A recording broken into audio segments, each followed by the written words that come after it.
Depuis quelque temps, on voit pas mal d'informations, aussi bien sur Internet, et même dans les médias maintenant, de plus en plus, parlant du complot judéo-maçonnique.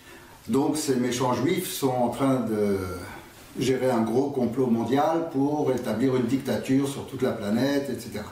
Alors c'est marrant parce qu'il y a quelque temps, les méchants, c'était les Arabes, tous les musulmans, les terroristes, ceux qu'on voit depuis des grottes en Afghanistan, ils envoient des avions sur les tours américaines. Heureusement, ils n'ont pas choisi la tour Eiffel pour nous.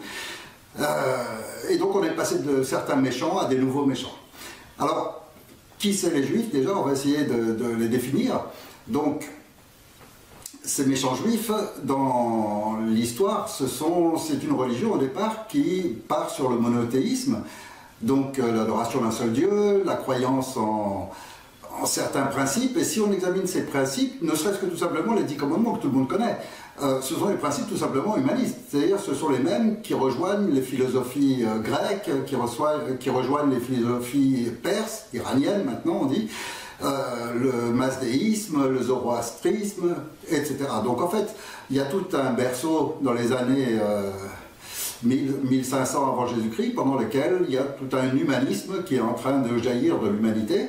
Et puis dans tout cela, il y a 300-400 ans avant Jésus-Christ, un scribe qui s'appelle Esdras et qui écrit un recueil dans lequel il y a un petit peu les histoires, un mélange, disons, d'histoires, de traditions, de rites, de toutes les tribus qui vivent au Moyen-Orient et puis qui ont été mélangées avec toutes les influences. Donc il y a énormément d'influences égyptiennes, chaldéennes, babyloniennes, mais aussi de tous les envahisseurs. Il y en a eu un paquet dans la région. Donc des envahisseurs qui venaient du nord, donc de la Perse, un petit peu de tous les coins, et puis tout ça, ça a donné en fait un livre qui est la Bible, et déjà à cette époque-là, il y a une multitude de tribus juives. Donc il y a les Samaritains, les Philistins, les Esséniens, bon, si je les dénomme toutes, je crois qu'on passe la centaine. Et puis dans toutes ces sectes-là, il y a un tas de gens qui interprètent le livre lui-même, cet Ancien Testament, qu'on appelle la Torah, qu'on appelle le Pentateuque, peu importe, tout ça c'est des mots, encore une fois, et puis qui dépend aussi beaucoup des traductions.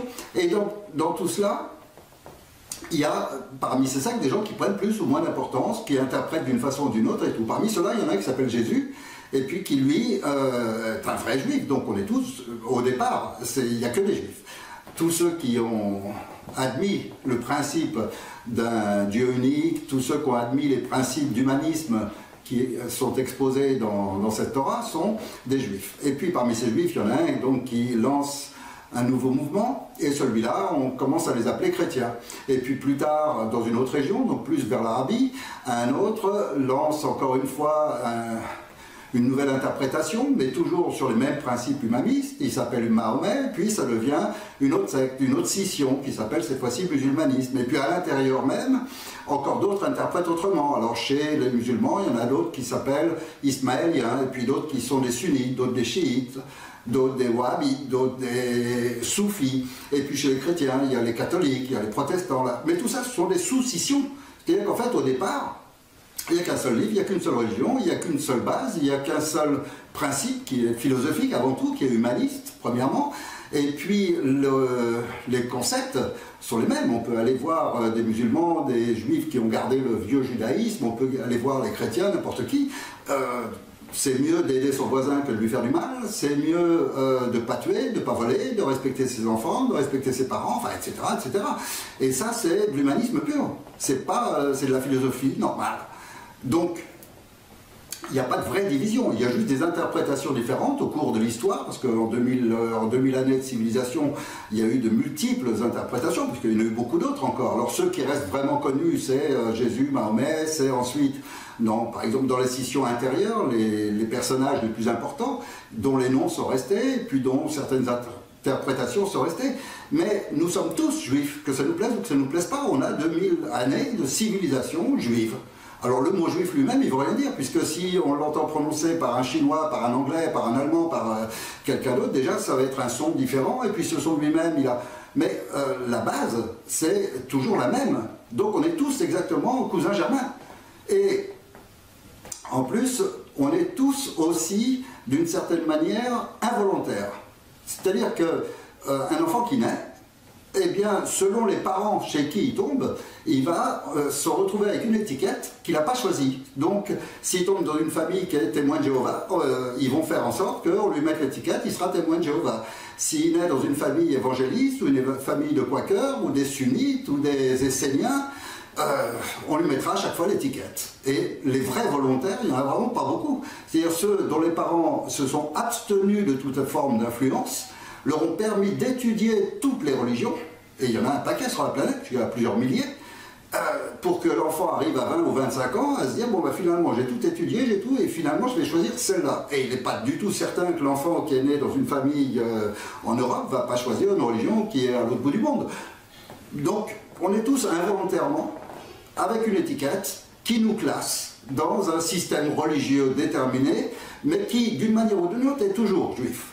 Et nous tous, nous ne nous reconnaissons pas dans ce que les médias essayent de nous montrer, à savoir essayent de nous diviser en nous disant, regardez, là il y a une petite bande de jeunes voyous qui est capable d'agresser un vieil homme, simplement parce que ce vieil homme tout seul, qui est incapable de se défendre, bien sûr, face à une bande de jeunes voyous, il a eu le malheur de remettre en question la vérité sur l'extermination des juifs dans les chambres à gaz. Eh bien, nous, juifs, on ne se reconnaît pas du tout dans ces jeunes. On ne peut pas comprendre que dans notre judaïsme, une bande de loupards, une bande de jeunes, soit capable de frapper, d'agresser un vieil homme. C'est invraisemblable, c'est à l'encontre complètement de notre religion. De même que quand un gouvernement fait une loi pour dire il est interdit aux historiens de chercher la vérité, ça nous semble une aberration. On a beau être juif, on a subi des pogroms, on a subi un tas de choses dans notre histoire. Eh bien, ça n'empêche pas qu'on veut savoir la vérité. Et je ne vois pas pourquoi on ferait une loi pour interdire aux historiens d'aller chercher cette vérité et puis d'exposer leurs points de vue, leurs arguments, etc. Nous, juifs, on ne reconnaît pas non plus ces bandes de sauvages qui vont massacrer des gens en Syrie et puis qui exposent des têtes, qui décapitent des gens, etc. Et tout ça, c'est pas notre monde. Donc, si on prend maintenant après toutes les divisions, eh bien, les juifs ne reconnaissent pas ces voyous qui agressent ce vieil homme, les musulmans ne reconnaissent pas ces sauvages qui vont massacrer, décapiter, massacrer des enfants, des femmes, etc. Les chrétiens qui, en ce moment, il y a un petit groupe de chrétiens en ce moment qui appellent carrément aux armes et à virer de France tous les religieux qui ne partagent pas leur religion, mais ils sont tous fous. Or, ils sont tous victimes de ces médias qui essayent de nous diviser tous les uns les autres.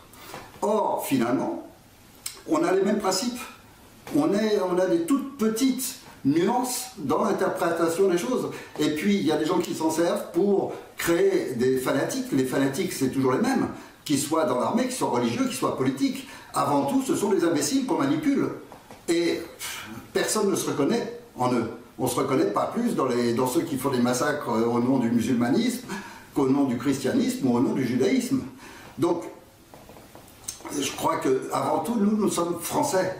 Or, nous, français, on a nos propres valeurs. Et nos propres valeurs, on les a déterminées depuis longtemps, on les a acceptées depuis longtemps. C'est celle de la tolérance, c'est celle de permettre à chacun d'avoir le culte qu'il veut et les idées qu'il veut, et d'établir des règles de civilité, de courtoisie, de politesse, qui nous permettent de vivre tous ensemble, harmonieusement. Ça, c'est la qualité française, qui a été presque un exemple pour le monde entier. C'est pour ça que le monde entier a adopté une grande partie de